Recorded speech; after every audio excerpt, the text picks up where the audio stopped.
guys, I'm Laura Vitale, and on this episode of Laura in the Kitchen, I'm going to show you my recipe for pumpkin scones. Now, I promised you this recipe not too long ago, and I've been getting a lot of requests for it, so I figured 'tis the season for pumpkin, so might as well bring you pumpkin scones. Let me take you over the ingredients so we can get started.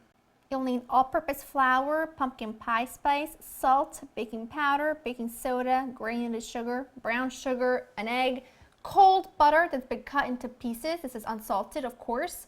Heavy cream, pure pumpkin puree, vanilla extract, and then you'll also need some raw sugar and some egg wash, which is just one egg beaten with just a little bit of milk or cream or water, whichever you got. All right, first thing first, get your oven preheated to 400. Second thing, get a baking sheet ready with some parchment paper and get that out of the way. I'm making mine in my my standing mixer. You can do this by hand, of course. All right. I am going to just mix all of these ingredients together because I want to give them a head start before I put them in my bowl, my standing mixer. Now you're going to, sometimes brown sugar can be a little bit clumpy. Sometimes those clumps can be really, really hard and they will not melt, so you're going to want to get rid of them.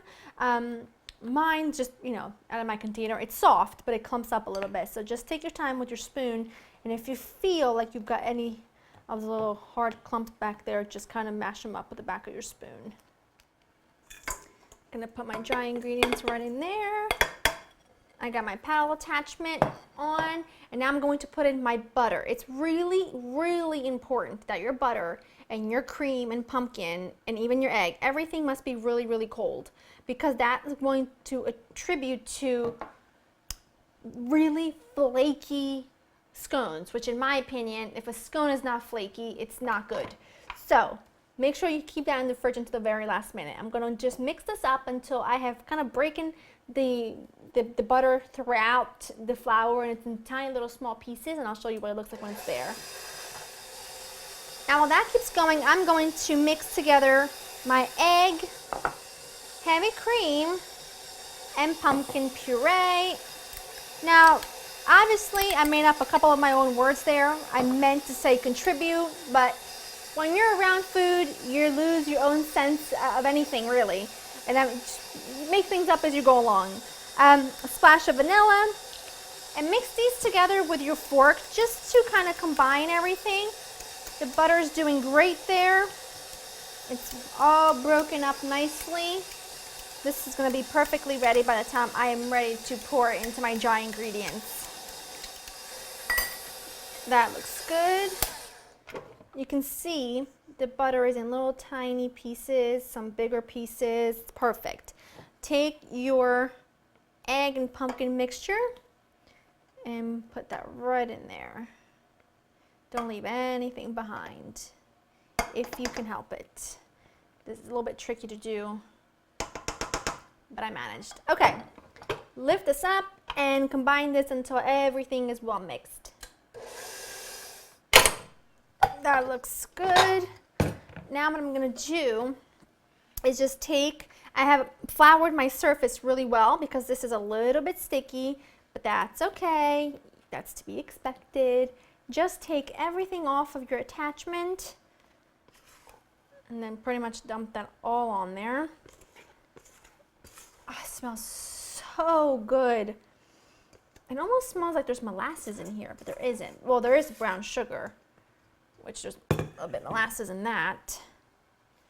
All right, you're going to have to work with a little bit of flour at a time here and just basically pull this together and shape it into a circle, a rectangle, whatever tickles your fancy.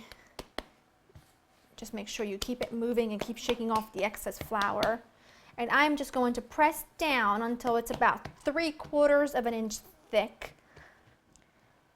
Just about 3/4 of an inch thick, and I'm just going to cut it like that. You can cut this in any shape you like. I'm just going to do little triangles like that because that is what I know a scone to be, because here in the US we cut them in that shape. But you can also just cut them in circles, little fancy patterns. By all means, you do what you like. Put them on your baking sheet and carry on. Brush the tops with some of your egg wash. This is really important because it gives them a really good color, and it also helps the raw sugar kind of stick to them. Now, a lot of scones, pumpkin scones especially, I think, come with a glaze over the top. I prefer my scones to have a little bit of crunch with the raw sugar, but if you wanted a glaze with these, by all means, whip up a little glaze with some powdered sugar and a little bit of milk, and you've got yourself an easy glaze. But as you know, I love a little bit of raw sugar with all of my scones, except for savory ones, like my cheddar bacon scones. I don't use, which probably should show you a recipe on that. I don't put sugar on them, but they work. This way, they're delicious. All right, into the oven for 17 to 18 minutes until they're golden brown. They're gonna make your house smell amazing, and when they are done, I'm gonna show you what they look like. My scones baked for 18 minutes, and they are gorgeous. My scone recipe, my basic scone recipe, never lets me down, and I'm just so excited every time I take a batch out of the oven because it just works every single time. Look at that.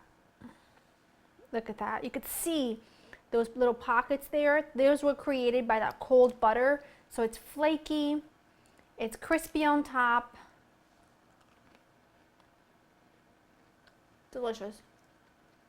They're not too sweet, which is important. I would love a cup of tea.